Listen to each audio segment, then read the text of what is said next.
Welcome to the Courage to Be podcast with Tanya Vasallo. Before we get into this episode, I want to share with you that I'm on a mission to close the gender gap in the podcasting world so that more and more women's voices are heard. If you feel that this is something you value too, then please rate, review, and share the podcast. And in exchange, and as my way to say thank you to you, I want to give you free access to my signature course called Manifesting Abundance, which typically sells for $997. All you have to do to gain access is leave me a review on Apple Podcasts, take a snapshot of it, and send it to help.thecouragetobe@gmail.com, and we'll get you set up with access to the course. Welcome back to the Courage to Be, where we have powerful conversations to transform your life and your business. And we have Darla LeDoux with us today. Welcome, Darla. Thank you, Tanya. I'm so excited to be here. I know this is going to be an interesting episode where magic is going to happen. That's where I want to start out with magic, right, Darla? Totally. Always. Tell us a little bit about your story and why magic is an important word for you. I love the word magic, by the way. I love using that. I have a program with the word magic in it. So I want to hear your perspective of magic and how you've arrived here. Yeah. So what I call magic, I call it sourced magic. So my company's called Sourced. And sourced magic is your inner knowing, or the way source works with and through you to create higher consciousness on the planet. So it's like the way we know how to guide our life to a higher vibrational experience. And we know, and we know, and we know, like, we know what we know that we know, and our world conditions us out of our knowing. And certainly my world conditioned me out of my knowing. It's popping to mind this story of when I was a kid. By the way, you and I both love retreats. We host retreats. And so you'll appreciate this. When I was a kid, we lived in a garage apartment above my grandparents' garage. And so I spent a lot of time with my grandmother. And we would go door to door visiting all the other old ladies on the street. They really seemed like old ladies at the time, which I'm sure they were my age. But we would go visiting, and that was like my social life as a kid. And this one weekend, there were all of the other grandkids were visiting. And so there were kids my age. So I'm playing with the kids, and I started to suddenly think about all of the old ladies who were lonely because we were out playing. And so I decided we're going to do this swing set performance. So I was a little entrepreneur already back then, and we decided to create this show and sell tickets and get all the people to come so they could be together. So there was some way I was feeling already like this retreat energy, right?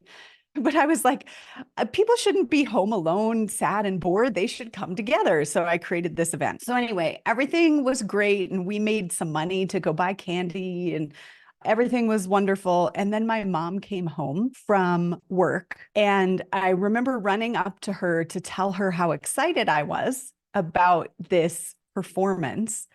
And when I got there, I walked into her apologizing to everyone for me. I'm so sorry about her. And I'm so sorry you had to do this. Right. And immediately flashed in my mind, oh my gosh, what if I'm wrong? And I could recount experience after experience after experience of what if I'm wrong, like being told that what I know isn't true. And that's kind of a harmless example, right? But there was a lot of things happening in my environment. My parents divorced when I was young. They were physically violent with each other. Everybody was pretending everything was fine when things weren't fine. And there were all of these things that I knew intuitively that people were acting like they weren't true. Right. So I really grew up with this ingrained sense of self-doubt. And I'm a deep knower, feeler, seer. It's all up in my chart and what I'm here to do. But I was conditioned out of knowing. And so I feel like it was, we have this journey, right, where these experiences happen for us. And then as we transform them, we start to uncover more of our purpose and more of who we came here to be. And for me, my goal is to really help people trust themselves, to know what they know, to follow what's alive, to follow their inspiration, rather than what we've been conditioned to think is okay, or, what we're supposed to do. So I didn't come by that naturally, though, because I went to school, I became an engineer, I got a job at Procter and Gamble, one of the top companies, to, hiring engineers. And so it took me a long time to undo the conditioning. This is such an important topic, and I want to go deeper in with it, Darla, because first, we're all conditioned, obviously. We all have programming that's been passed down to us, so it's not really your fault. It's not really my fault, like this conditioning. And this is how it gets passed down to us, right? Through our parents, society, culture, our places of worship, Yes. all these other things. And in this case, it was very particular to you that it came through your mom. And then you were obviously, as a little kid, looking for evidence to support Yeah. that initial meaning that you gave it. But how do we start trusting that knowing again? I mean, like you just mentioned, Yeah. like you had to unlearn and kind of like reprogram or relearn again, Yes. right? So talk to me a little bit more about this. How would we all go about Yeah. unlearning and deep unprogramming, how whatever the word is? Transforming, right? So Transforming, transmuting, whatever we want to yes. use for it, right? I always say there's two ways to shift a pattern. One is to go back to that initial experience where you created it. And it doesn't have to be the very first. And it's probably like something that's ancestral anyway, but to go back to the earlier time and really look at the truth, right? There's a small t truth that happened and a capital T truth that was present. So the small t truth is the lie that we believed. So I believed I was wrong, right? I believed we shouldn't do that. We certainly shouldn't ask for anything. We shouldn't make money. All of the things that I love to do, gather people and get paid for it, were like in the I shouldn't do category.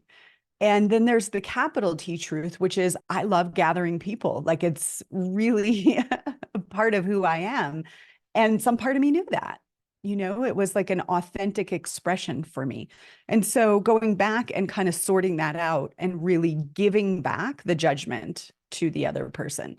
So for me, that's the process of transformation. And that's one of the things that I teach about is how do we actually transform, and how do we, receive truth in a way that shifts our energy field. The second way is when we're just tired of the result we're getting, to the point that we're willing to try something different, even if we're terrified.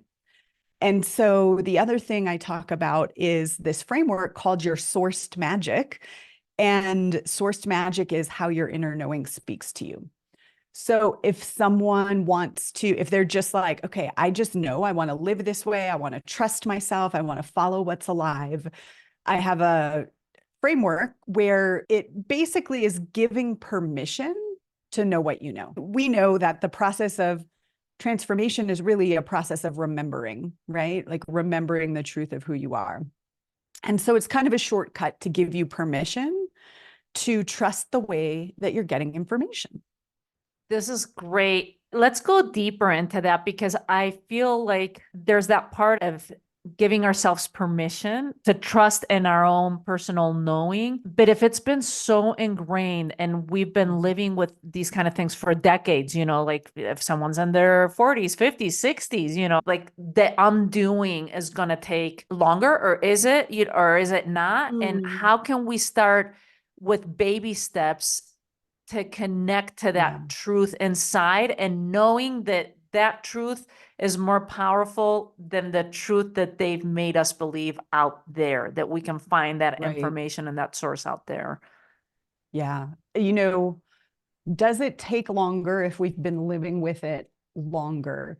I remember I took landmark education ages ago, and they have a kids program. And I remember they said the kids get it so fast, right? Because they have less years of conditioning, Yes, I layers remember of that in Landmark. evidence. Yeah, the teenage program, I think, goes much faster than the adult one because they get it much faster.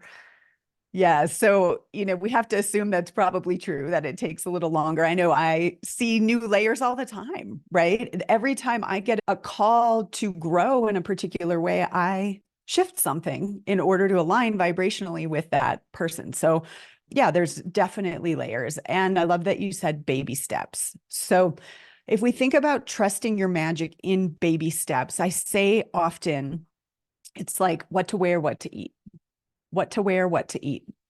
And do I want to go see that movie? Do I want to accept that invitation, right? Like in the low stakes things so that you build the muscle and practice feeling that it actually feels really good to do that.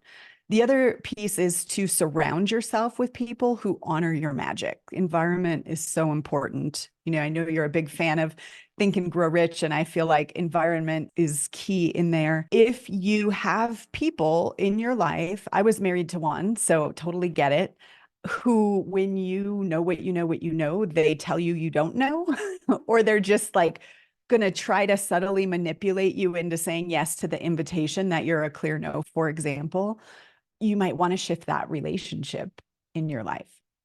Yeah, that's beautiful. And thank you for that reminder, because I think environment is not just like our physical environment to, upgrade and take our thinking into a different place, but it's also people environment and mental environment, like what am I thinking on a day-to-day basis? That's great pointer there, Darla. Let's talk a little bit about self-introspection, because in order to start these baby steps that you're mentioning, and start going into reframing these truths, it sounds like you have to have space for self-introspection and asking the questions and becoming aware, right?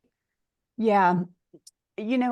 I don't think I've been asked this question, but I might have mixed feelings about introspection because I feel like we can do a lot of analyzing, journaling, trying to figure out, that feels like introspection, but it's like the same thought process over and over again. And so for me, there are times where I've just spun out on that, right? Like that can be dangerous to be introspective and alone.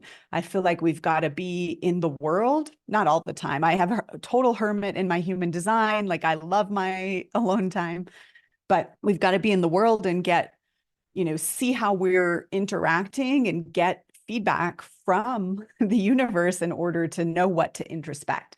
And if we're just sitting there thinking about it, I don't find it to be super helpful. It's like, what is our actual desire that we're moving toward? And when we have a desire that's greater than our fear of change and we start to move toward it, then the thing we need to look at is going to show up. It's 100% reliable that any energy pattern that's in the way or incongruent of our goal will show up in a big way as we start to move toward it. Then we get introspective. And then it's my personal opinion, do that work with a coach or a support structure, or take yourself on a retreat with other humans who can help hold you. Because it's like really hard to see what we can't see. It's in our shadow. Yeah, it's our blind spots. That's such a key point there, so that you don't start spinning out and you can ask the right questions and be guided. Yeah. That's great. And like, if there's not a goal that you're so lit up about that it's worth doing the introspective work, don't do it, because you'll just like spiral down. That's my take. Yeah, that's awesome. So what are some of your practices? You mentioned journaling, and it just seems to me like you're super connected to your intuitive side and that truth, your inner knowing. What are some of your practices that you can share with our audience that might inspire some people to try on new things?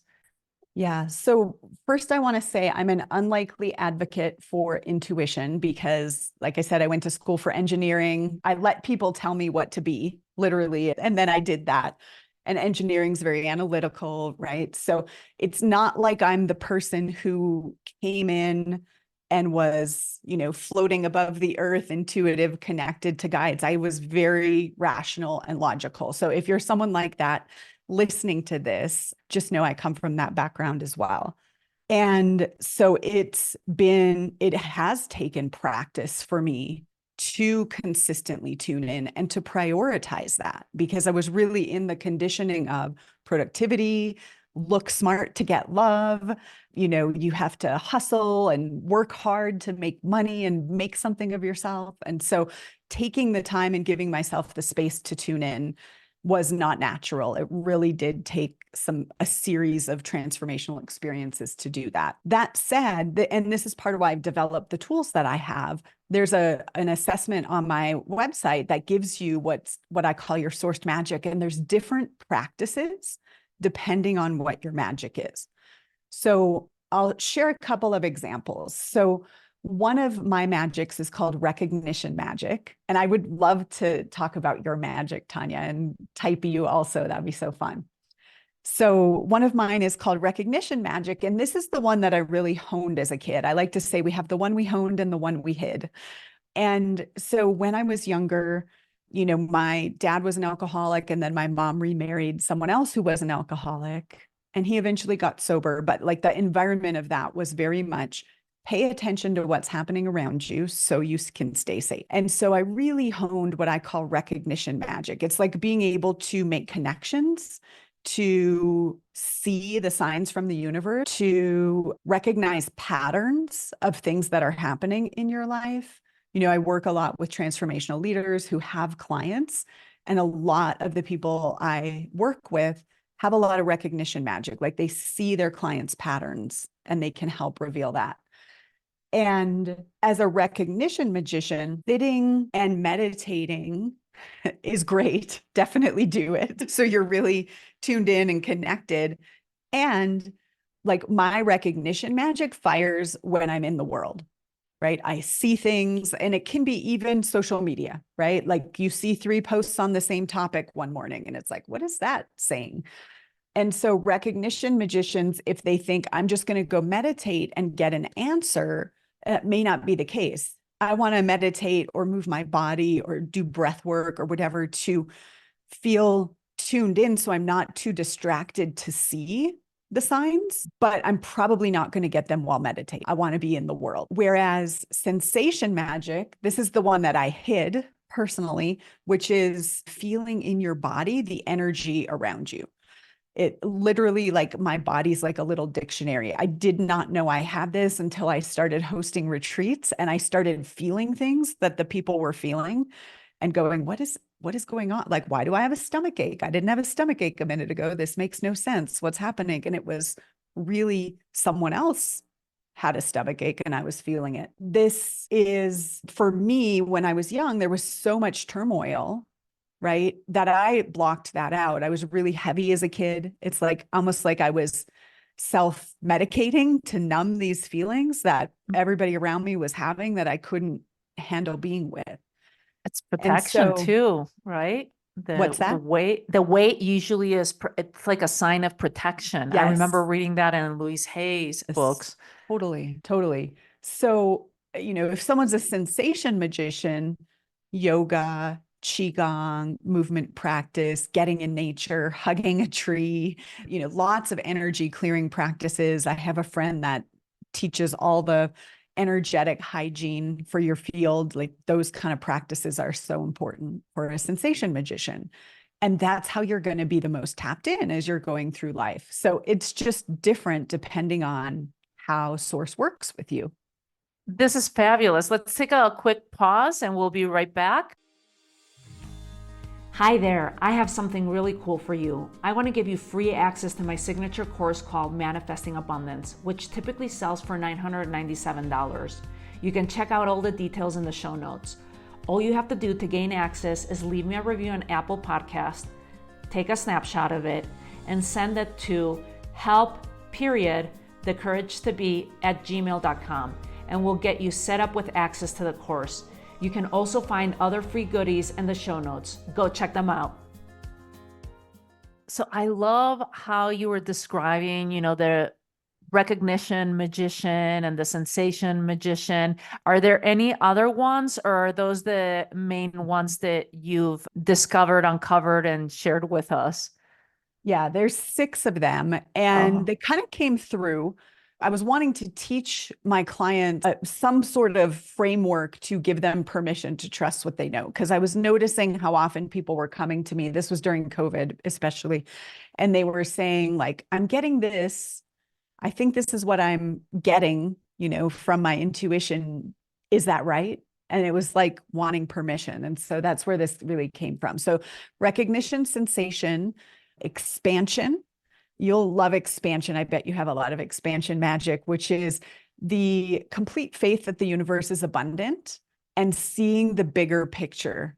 So being able to see, like if someone shares their vision, being able to see the 10x version of that, like instantly, because you're just not tuned into the barriers. There's vibration magician, which is really reading energy, right? Like seeing the world through energy. Sometimes people see auras or literally see the vibration.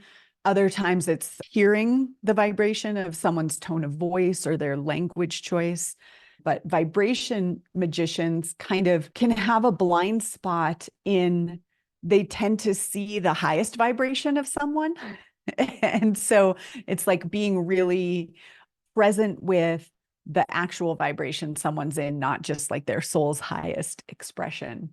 I'm just thinking of my graphic designer as a total vibration magician, right? So she's constantly making sure that the visual matches the energy of the message. And it's so great. There is compassion magic, which is this complete non-judgment and providing healing from creating the energy of non-judgment. And the last is expression magic, which is channeling direct messages from source, whether that's verbally or through music or art. Expression magicians can have a little more challenge. This is the one I'm working with right now, by the way. Can have a little more challenge in our left-brained world that says you should have, for example, your talk outlined and know exactly what you're going to say. And, people who are expression magic, of course, our ego will find the teacher who says you have to do it this way, right? And then feel like that's true. But an expression magician, for me, I said I'm working with this right now. What that looks like is creating very deliberate times in my retreats or anything I do just for source to come through. No agenda, just here's the message. And trusting that what people need to hear is what will come through. I love these. And the fact that you just kind of downloaded and that this came to you, what beautiful work to share with all of us, because as you were naming the different ones, I'm like, oh my God, that person is totally compassion magician. This other one has this. So my question for you is, can you have a combination of several of these or like dance from one to another? Yes. Yes. So we're all multi-magical, I think. And some are going to be more natural than others. So for example, expansion magic for me is something I've studied. Like I've studied with expansion magicians to help me see what's possible in a bigger way. It is not something I came in with. Whereas my expansion magic clients, I can, we work with our younger selves a lot in our work, right? And I can see like the photo of my client, Lisa, as a kid, and I can just feel the expansive energy from her little being and how frustrated she was that her parents didn't see that like the universe is abundant. And she knew that really young, right? I didn't have that. And so I've studied with mentors to help me develop my abundance mindset, but I still wouldn't call myself an expansion magician. So, we have some that are more natural, but we do generally have more than one. And, there's 4 that I identify with more than the others. Do you want to share with us? Yeah. Well, so recognition is what I feel like I founded my business on.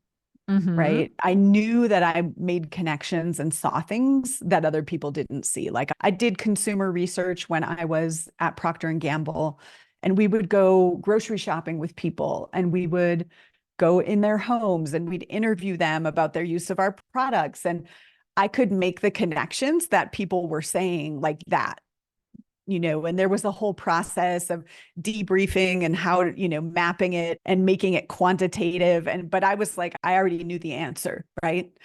And so I knew I had that. And that was the thing that brought me into coaching because I felt I could make connections for people I got to practice it being in Landmark and watching the leader and going like, oh yeah, I saw that. Like I get, and so I knew I was good at that. The sensation magic, that was a I was so resistant to it, Tanya. I was like, how is this real? Is this real that, my right shoulder aches when someone is taking on too much responsibility? Like, That's crazy to it's me. like, right. It was like, I wanted to resist it. I fought the universe on it. But now I actually have a session, like at the beginning of any container with a client, I do this session where I give my body a chance to engage with their energy field and feel what's there. And like, what does their body want me to know about the transformation that they really need? And we take the mind out, and it's so cool, right? But I didn't know that I had that, and I had numbed it. And so it was a whole process of learning. And it feels worth saying to people, there's so much training available, to have these different magics come online, different modalities or, thought processes. And like a vibration magician, to develop that, maybe shamanic training would be good, right? Or like sound healing. So there's all these different modalities. And I want to give people permission, if they're resonating with something, to trust the knowing. Because, those of us who are gathering and listening to podcasts like this, or going to retreats with Tanya or with me, like, we came in with a lot of this. This isn't our first rodeo. And there's a lot that that's in your cellular memory that I just want to give you permission to know. And if you want a training that says that the thing that you already know, go take it, go get the certifications if that makes you feel better. But first, get clear, what wants to express through you. That's what I would say. I'll say a word about compassion magic, because that's so good for retreat leaders. Tanya, you might relate to this. It's like being able to create that space of non-judgment where people can actually dive into what their own truth is so valuable. And I'm curious if you had this experience. When I first started hosting retreats, I felt like I needed a lot of content and a lot of stuff we were going to do. And the more I really understood, like, oh, it's not about that, the less work it really is. Have you had that experience? Absolutely. And I think for me, it was almost like a safety blanket, of like, oh my God, if I have all that content there and that left side of the brain, like what you were saying too, for yourself as an engineer, I mean, I have a lot of the left brain, but honestly, I feel like I can balance 50-50 pretty good. Like I look at my husband and I say he's like 90% right brain. He loves being in his art. He's connected, he's intuitive, and he goes with the flow of things. And now I'm going to filter his personality through your magician, like recognizing these patterns, this character, in him. But for me, yes, I agree 100%, of just like trying to have it all almost like controlled, because it gave me security in a way. It happened the same as with the podcast, with the teacher that I learned. She's like, no, like, I don't like using scripts. And I was like, I almost had a heart attack. I was like, what does she mean, no scripts on the podcast? Like, how am I going to ask like the next question? And I needed that safety blanket. But when I jumped and I tried it for the first time and just being in the listening and seeing where it would take us, there's a beauty in it and overcoming that, Darla. So I appreciate you sharing that. So yes, the compassion magic, I can identify with it too, of just the not having all that content. But I'm curious to hear more about your story with it and what happened the moment that you realized that you're like, oh my God, I don't need to put all this content together. And maybe with expression magic and just channeling. How did that show up for you? Do you have any stories of like the first retreat or something that you experienced it and you're like, oh my God, I've made it so hard before? It wasn't a moment. What I want to say to anyone who resonates with this compassion magic, like healing with your heart and your non-judgment, is like our society gives that a bad rap. And when I was working as an engineer and I got promoted, actually, and in my performance review, my manager said, your soft skills are great, but you might want to tone them down a little bit because they'll only get you so far. And, it's like, that's the attitude in our society that makes someone with a lot of compassion magic feel like it's not valuable and like you have to be someone else or something more. And like if a compassion magician is holding a retreat, for example, it's like just love on people and then figure out what you're going to do while you're loving on people. But like, don't overthink it, because as long as you give space for people to say the truth that's been in their blind spot and you can accept them and receive it and ensure the space is safe for that, the value of that is priceless in someone's life. It's like literally priceless. And people feel like they should have, you know, some other magic or some other more fancy approach. And it's like, that has a lot of value. Like, don't underprice that. Yeah. So I'm thinking about, you mentioned your husband.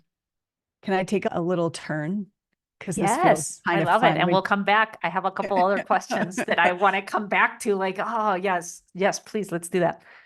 So you were talking about kind of looking at him through a filter of his magic. And I was in a marriage before, and I'm not anymore, where like if I just knew something, it was like surely going to be questioned, right? Like it was going to be questioned and there would be doubt and resistance.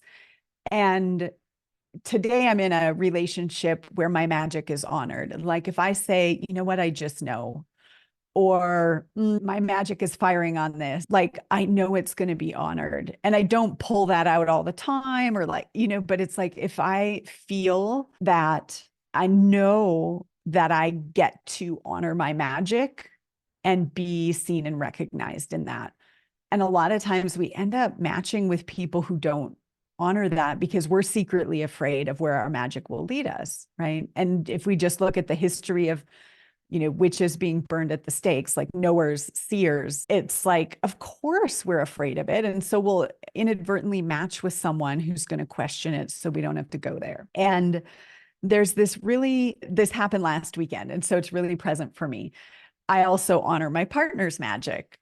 And so we talk like this, and it's so great. So last weekend, we had tickets to this concert, and I had bought a ticket for my partner, Alex, and then my friend, Daniel, because I thought he would love it. And we're leading up to it. And by the way, I live in a small town. And so we have to travel to the city to go see the show, right? So it's a whole process. And I got an Airbnb and we're ready for the trip. But as we're leading up to it, I just had this gut knowing that my friend was going to bail.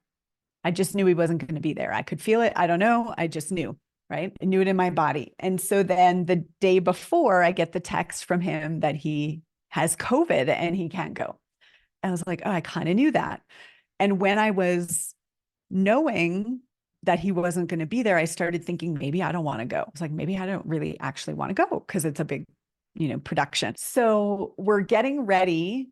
And Alex, my partner, said, this isn't feeling very good. You know, we were debating whether we get someone else to take the ticket or we just go the two of us. And I said, yeah, I've been feeling this sense of like, I'm not even sure if I want to go.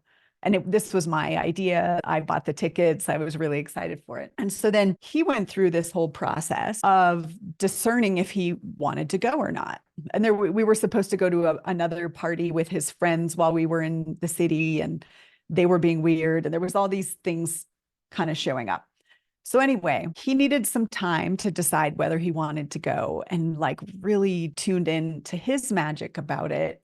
We ended up going, but we reinvented the entire thing. We totally changed how we were holding it, what we were going to do while we were there. And Tanya, for me, there was this part of me that's like, well, we just got to make a decision and do something. Who cares? Right. But I watched him go through this process of getting so clear about what felt really true for him. And then I so got on board with what felt really true for him. And we had the most amazing 3 days. And that's the power of being able to really trust. It just seems like no big deal. Like to me, in my brain, my mental self was like, okay, it's no big deal. We either go or we don't, and then we just sort it out. But he was so committed to being in his truth and his alignment that it ended up making the experience like it felt like we had a 6-day vacation in 2 days, everything that we chose to do, because it was so intentional and magical. That is such a wonderful story because there's so many layers to it, Darla. Because first one is connecting to your truth and listening to your intuition. You knew that this other person was going to cancel. They weren't going to show up. You didn't know how it was going to happen or whatever, but you knew that they weren't going to be there. The second part, so listening to that and paying attention and honoring it, then connecting to what you were feeling, as well as honoring what your partner was feeling and saying, okay, well, what do we want to do? Because you could have just checked yourself out like, okay, well, that is not feeling right. But I love that you guys like recognized what was going on and decided to reframe it and create magic, actually, from the whole experience. You literally transformed it, you transmuted it. That's awesome. I love that story. Thank you for sharing that.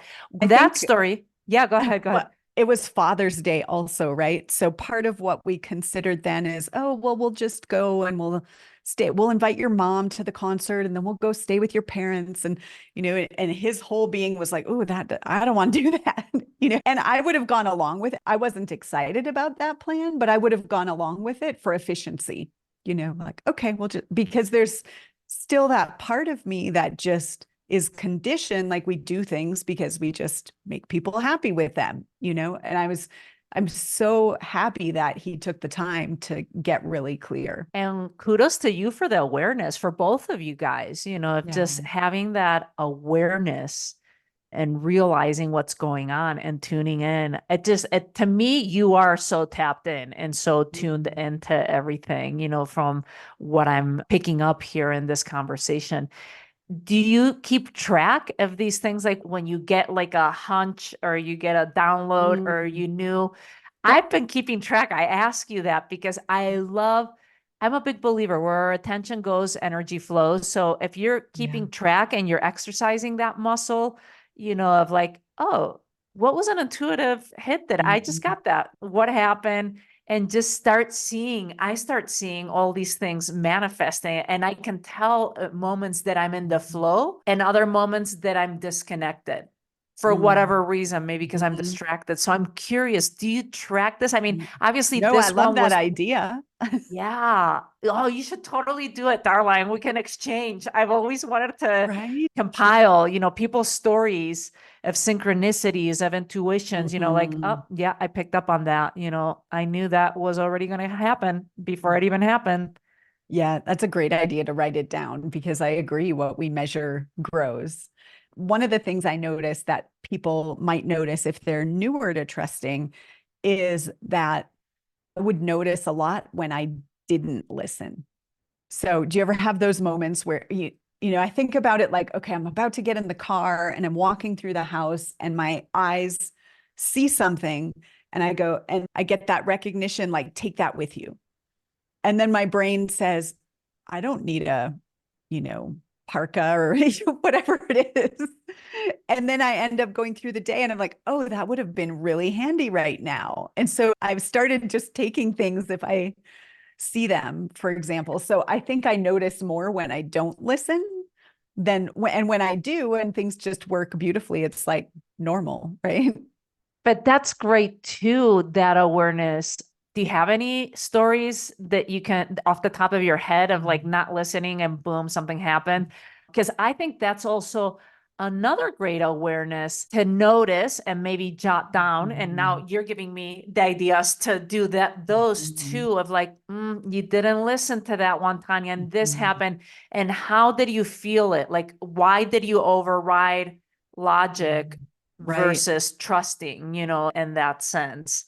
Do you have any stories that come to mind to you with that, Darla? Oh gosh, I can't think of specifically what the things are. I really do need to write them down more.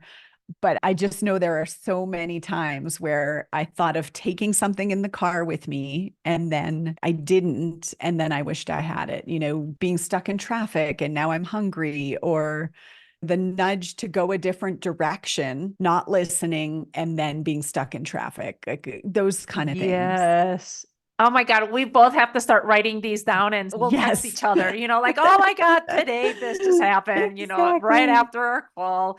So yeah, that'll be great. I want to go back when you were telling us, I mean, to me, what I'm getting out of this whole conversation is, like I said before, how tuned and you are. I love also that you develop these different categories or characteristics. I don't know how to what to call them, like the different magicians, and that you're using them with your clients. Because what I'm getting from that is, first, you're giving yourself permission to honor your own magicians and what's the best way for you to operate in the world. But secondly, taking it even deeper of let me analyze my clients, let me tune into my clients so that I know how to best serve them and for them to have an understanding and to give them permission. I want to go down deeper in that space, Darla, because that is a real gift and a talent that I don't think many teachers, coaches, fill in the blank, people of service, that we're serving other people. And if we were to be taught, I mean, we could have a whole other conversation of like the education system, because if we were to honor this in our kids as they're growing up and in our teachers, too, of just like, oh no, this kid is more, sensational magic, or he's more expansive, or she's more vibrational magician, whatever it is. I think the world could look very different because we'd be honoring our traits, our strengths, our talents, our magic, our medicine, versus putting it down like they did when you were an engineer and they're like, you need to suppress that softness. But talk to me more about how you started understanding this and giving permission. That was this just more of an innate thing, or once you discovered the different magicians, you're like, oh, let me start using it with my clients? Like, how did that show up for you? Has it always been there? Everything I've put a framework around has come up through retreat, through hosting a group and really tuning in to what does this group need. And, for example, like the framework I have a book called Retreat and Grow Rich, and the framework in there came from people saying, I want a business like yours that's centered around retreats. How do I do that? And then kind of figuring out how to teach it in a way that people could hear it. And so similarly, I had a group that it was like during COVID and people were freaking out. It was the very beginning and trying to figure out how to change their business. And I really wanted people to trust themselves. And so I looked at the clients that I had at the time and what were the things they were each telling me about, oh, I saw this sign. I think this is a sign. What do you think? Or, oh, my body feels tight when I think about, like, my chest caves in when I think about that. What do you think? And so I started to explore the different ways that people were telling me that they were feeling. And that's where, so it's part my recognition magician that created the framework and part expression, like source just was coming through to create the framework. And I think, I've had people say, is it like the clairs, like clairaudient and clairvoyant? And I don't know, maybe, but I feel like we have a filter for that, right? That's certain types of people are clairvoyant, right? But we don't necessarily, like, we all have magic. And so that's where it came through. And then the more I live with it, the more I see the applications of how you would design a retreat is very different if you're sensation magic versus expression magic. And how do we honor that? In my certification, we have people develop what's called their magic session, which is a specific session with clients that just gives them space for their intuition to show up before the client starts telling them everything from a mental space. We create this specific framework for their magic to focus on their client without it being heady, right? Or logical. And so, there's so many ways that starting to embrace your magic changes things. For me, I'm really lit up about the idea of creating my retreat around expression magic. So I have a lot of magics and I've worked with them, and I know I've hosted 120 retreats now. So like that, I kind of know what to do, but leaving space for source to give a message is not something that I've done. In the last 3 years, I've been doing these virtual retreats called Shift the Field Live. And I've left a little section, we call it church in the agenda, which is, for Darla to say whatever wants to come through. And what I found is those are the most popular sections, right? Like people are so engaged and on fire. And so I'm expanding that. I don't know what's going to happen, but I've had enough practice at trusting source that I know it's going to be great.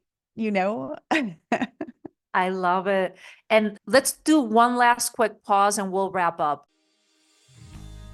Hi there, I have something really cool for you. I want to give you free access to my signature course called Manifesting Abundance, which typically sells for $997. You can check out all the details in the show notes.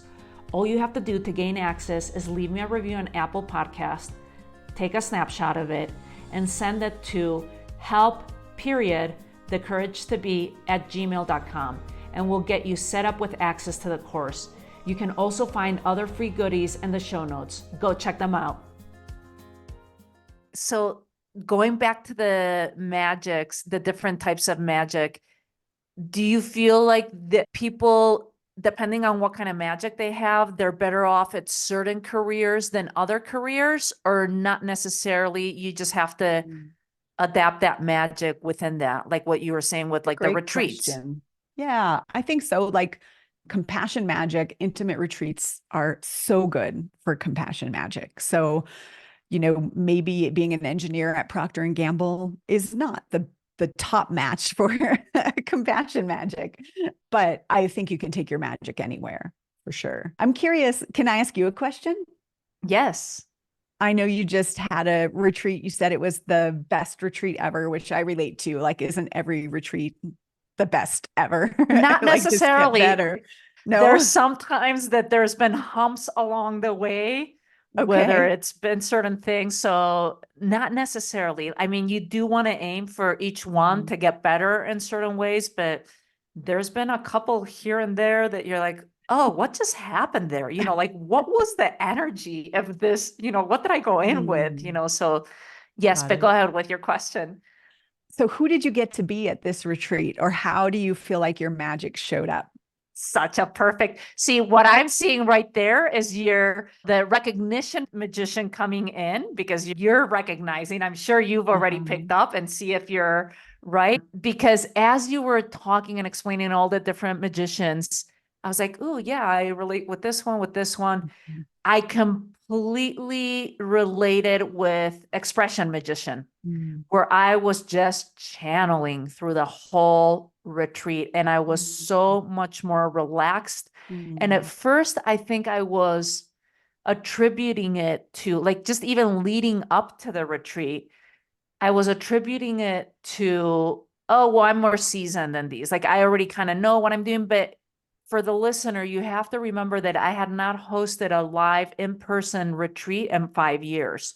This was my first in-person. Wow. I've been doing online these last couple of years because those worked better.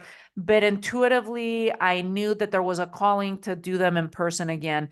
And I was very relaxed going into it. And I think there was just this, I don't know, it might have started with recognition magic, going into it. But then the expression magic just came through the whole time. I mean, there were so many moments where I was like, no handouts. We're going in this direction now with the retreat. And I have no idea. Whereas in the past, I would have started panicking, like, oh my God, we don't have the videographer right now. Like, what are we? And I was like, no, it's okay. Well, then let's pivot. Like, what's source? There was a lot of trusting in it. So that's where I think it was the best, because of allowing myself to be in the magic that obviously I didn't know about this magic before the retreat, Darla. I wish I would have known going into it.